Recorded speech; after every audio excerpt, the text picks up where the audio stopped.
Mesdames, Mesdemoiselles, Messieurs, bonjour et bienvenue dans cette édition de Revue de Presse de ce lundi 21 novembre 2022 avec Youn Rassoul Malal à la présentation, Ismaël au console technique. Comme d'habitude, nous avons deux journaux à la main, le journal Midi Madagascar et le quotidien L'Express de Madagascar.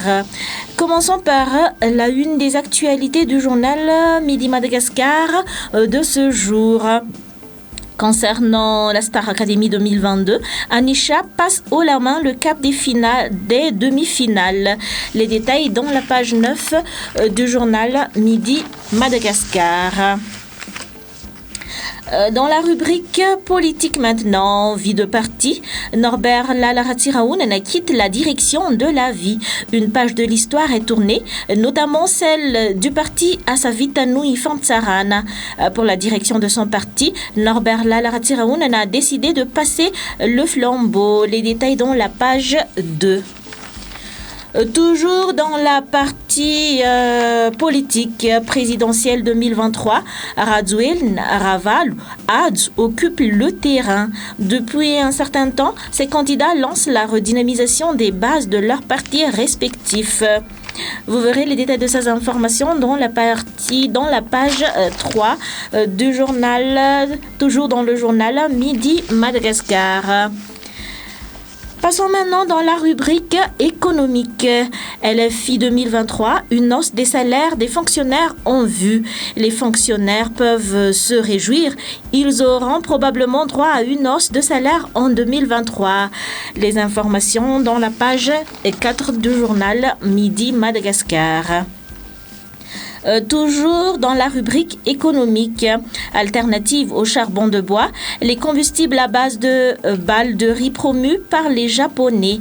La JICA Madagascar, ou Agence japonaise de coopération internationale, propose de remplacer le charbon de bois et le bois de chauffage par le charbon d'Akufa.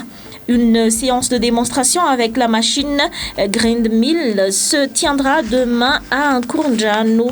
Les détails dans la page 5.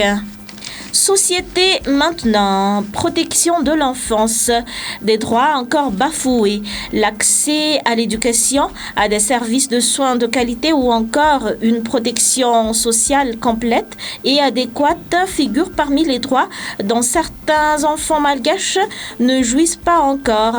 La journée mondiale de l'enfance a été marquée par la sensibilisation autour des droits de l'enfant. Les détails dans la page 6. Toujours dans la page Société, changement climatique, Dr Maatante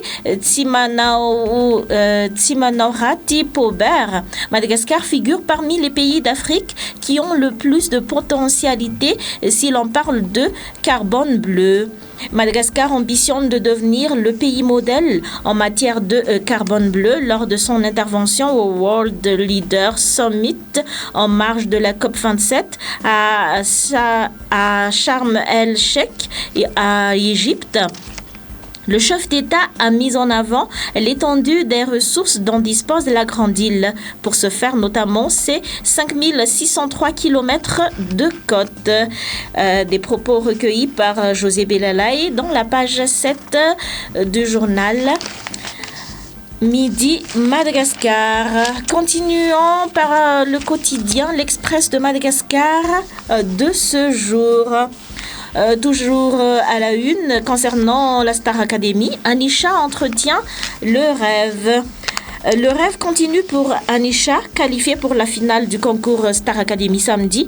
Le public a une nouvelle fois porté son choix en faveur d'Anisha, à qui il reste à franchir le dernier palier afin de devenir la première malgache vainqueur du concours de la chaîne TF1. Le dernier mot appartient toujours au public dans ce concours.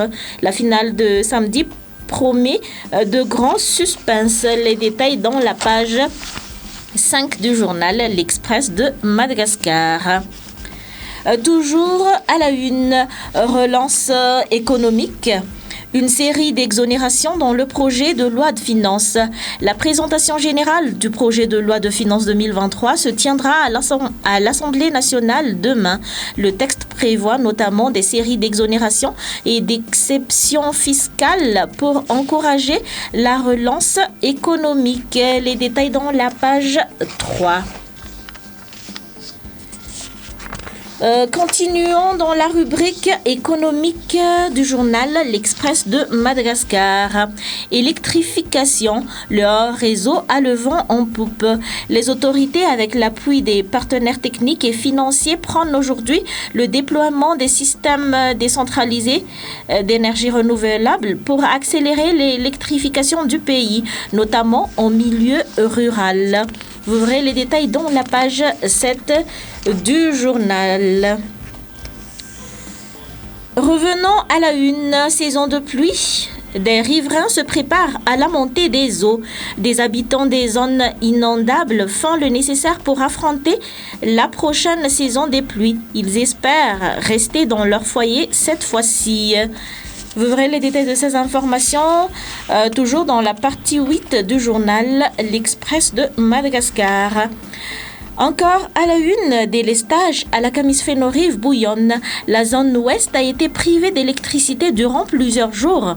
La Jirama multiplie ses interventions pour réduire ses coupures. Les détails dans la page 9 du journal L'Express de Madagascar de ce jour. Et continuons, nous allons terminer dans la rubrique high-tech, les lauréats du concours Hot Awards primés. La remise des prix du concours Hot World of Tech s'est tenue à l'Institut français de Madagascar le samedi dernier. Les détails dans la page 10 du journal L'Express de Madagascar. Et voilà, ainsi s'achève notre édition de ce jour. Nous vous remercions de l'avoir suivi jusqu'à son terme et nous vous donnons rendez-vous à demain. Au revoir.